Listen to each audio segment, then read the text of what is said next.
सोचिए, एक बिल्कुल नया नया देश अपनी इकोनॉमिक डेस्टिनी, अपनी आर्थिक तकदीर कैसे लिखता है। आज हम बात करेंगे भारत की उसी 65 साल लंबी कहानी की, जिसमें उसने 5 ईयर प्लान्स यानी पंचवर्षीय योजनाओं के जरिए इस सवाल का जवाब देने की कोशिश की। ये एक बहुत बड़ा, बहुत एम्बिशियस एक्सपेरिमेंट था, जिसने एक नए नवेले आजाद देश का भविष्य तय कर दिया। और इस कहानी का स्टेज सेट हुआ 1950 में, जब बना प्लानिंग कमीशन। तो बात घूम फिरकर उसी एक बुनियादी सवाल पर आ जाती है। जब कोई देश बिल्कुल स्क्रैच से, शून्य से शुरू करता है, तो वो अपनी इकोनॉमिक तकदीर लिखता कैसे है? भारत का जवाब एक बहुत पावरफुल शब्द में था, प्लान, यानी योजना। और इसी सोच ने जन्म दिया 5 ईयर प्लान्स को, जो उस वक्त के सबसे बड़े सवालों में से एक का एक बहुत ही बोल्ड जवाब था। तो चलिए, कहानी शुरू होती है पहले दशक से, 1951 से 1961 का दौर। ये वो वक्त था जब भारत को कुछ बहुत बड़े, बहुत फंडामेंटल फैसले लेने थे। ऐसे फैसले जो आने वाले कई दशकों के लिए उसकी इकोनॉमिक डायरेक्शन तय करने वाले थे। तो भारत ने शुरू कहाँ से किया? तो सबसे पहले ये 5 ईयर प्लान आखिर था क्या? इसे एक नेशनल इकोनॉमिक रोड मैप की तरह समझिए, एक सेंट्रलाइज्ड रोड मैप। सरकार एग्रीकल्चर से लेकर इंडस्ट्री तक हर चीज के लिए अगले 5 साल के बड़े बड़े गोल्स तय करती थी, और फिर उन गोल्स को हासिल करने के लिए देश के सारे रिसोर्सेज को उसी दिशा में लगा देती थी। ये बिल्कुल एक शिप के कैप्टन के पास मौजूद मैप की तरह था, जो पूरे देश की डेवलपमेंट को रास्ता दिखा रहा था। और बिल्कुल शुरुआत से ही एक बहुत बड़ी बहस छिड़ गई। सवाल ये था कि भारत को प्रायोरिटी किस चीज को देनी चाहिए, अपनी इतनी बड़ी आबादी का पेट भरना या फिर एक इंडस्ट्रियल सुपर पावर बनना। तो जो पहली प्लान थी, उसने हैरिट डोमार मॉडल के साथ एग्रीकल्चर यानी खेती किसानी को चुना। फोकस था सेविंग्स और इन्वेस्टमेंट के जरिए डेवलपमेंट करना, ताकि खाने के मामले में हम आत्मनिर्भर हो सकें। लेकिन दूसरी प्लान ने पीसी महालनोबिस मॉडल के साथ पूरी बाजी ही पलट दी और सारा दाव लगा दिया हेवी इंडस्ट्रीज पर। और कमाल की बात यह है कि ये शुरुआती दाव काम कर गए। पहली प्लान में एग्रीकल्चरल ग्रोथ ने तो टारगेट को भी पार कर लिया। देश में एक टेक्निकल रेवोल्यूशन की नींव रखी गई, जब 5 आईआईटीज बनाए गए।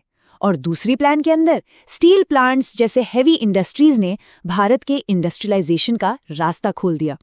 ये सिर्फ नंबर्स नहीं थे, ये एक देश के भविष्य की बुनियाद के पत्थर थे। लेकिन शुरुआती कामयाबियों के बाद आया मुश्किलों का दौर। ये एक ऐसा दशक था जब भारत की जो इनिशियल स्ट्रैटेजी थी, उसे कुछ ऐसे संकटों ने परखा जिसकी किसी ने उम्मीद भी नहीं की थी।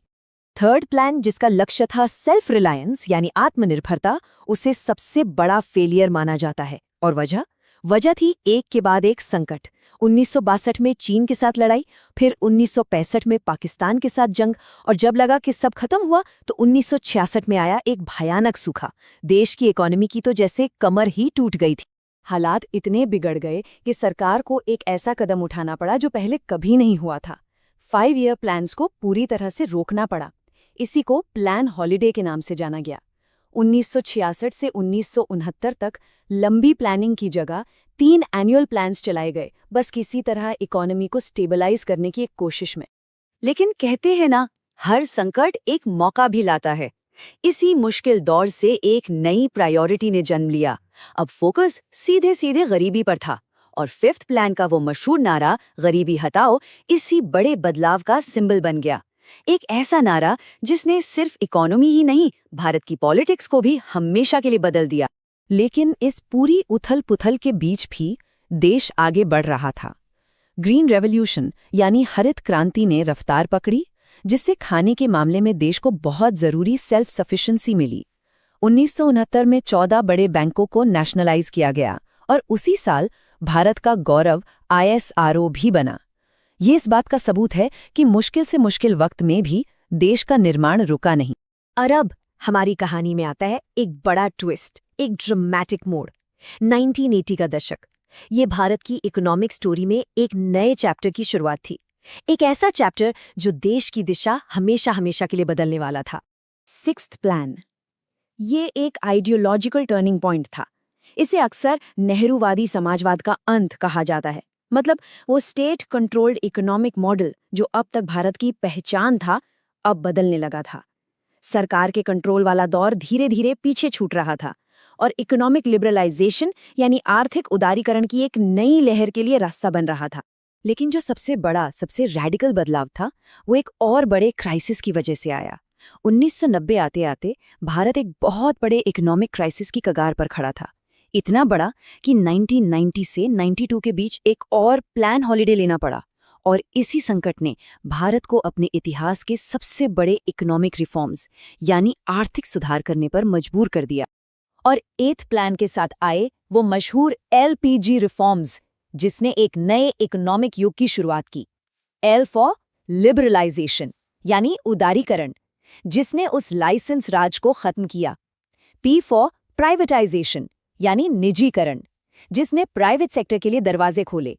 और G फॉर ग्लोबलाइजेशन यानी वैश्वीकरण, जिसने इंडियन इकोनॉमी को दुनिया से जोड़ दिया। इन तीनों ने मिलकर भारत की इकोनॉमिक ग्रोथ को एक बिल्कुल नई रफ्तार दी। लेकिन इन रिफॉर्म्स के साथ एक और बहुत बड़ा बदलाव आया सोच में। अब प्रायोरिटी सिर्फ फैक्ट्रियां बनाना नहीं था, बल्कि लोगों में इन्वेस्ट करना था। 8th प्लान ने ह्यूमन रिसोर्स डेवलपमेंट को सबसे आगे रखा। अब ये बात साफ हो गई थी कि एक देश का सबसे बड़ा एसेट, उसकी सबसे बड़ी दौलत, उसके अपने लोग होते हैं। तो अब हम पहुंचते हैं इस कहानी के आखिरी चैप्टर में, फाइनल प्लान्स और उनकी विरासत। यहाँ आकर ये प्लान्स और इवॉल्व हुए ताकि 21वीं सदी के नए चैलेंजेस का सामना कर सकें, जैसे इंक्लूसिव ग्रोथ और सस्टेनेबिलिटी। तो इन आखिरी प्लान्स में फोकस कैसे बदला? देखिए, पहले बात थी सोशल जस्टिस, फिर लक्ष्य बना पर कैपिटा इनकम को डबल करने का, और आखिर में इंक्लूसिव और सस्टेनेबल जैसे शब्द भी जुड़ गए। मतलब जैसे जैसे दुनिया बदली, गोल्स और भी कॉम्प्लेक्स होते चले गए, जो नई प्रायोरिटीज को दिखाते हैं। और फिर साल 2014 में प्लानिंग कमीशन, वो संस्था जो 60 से भी ज्यादा सालों से भारत की इकोनॉमिक प्लानिंग की आर्किटेक्ट थी, उसे भंग कर दिया गया। ये वाकई एक युग का अंत था। और 2015 में प्लानिंग कमीशन की जगह एक नई संस्था ने ली, नीति आयोग। ये एक फंडामेंटल शिफ्ट था। अब वो सख्त टॉप डाउन सेंट्रल प्लानिंग का दौर खत्म हो गया था। इसकी जगह एक ज्यादा कोऑपरेटिव मॉडल ने ले ली, जिसमें नीति आयोग सरकार के लिए एक पॉलिसी थिंक टैंक की तरह काम करता है। तो इस पूरी 65 साल की यात्रा के बाद आज हम एक बड़े सवाल के साथ खड़े हैं। 5 ईयर प्लान्स का दौर तो खत्म हो चुका है, तो भारत की इकोनॉमिक स्टोरी का अगला बड़ा चैप्टर क्या होगा? ये एक ऐसा सवाल है जिसका जवाब तो भविष्य ही देगा। भारत का अगला आर्थिक अध्याय अभी लिखा जाना बाकी है।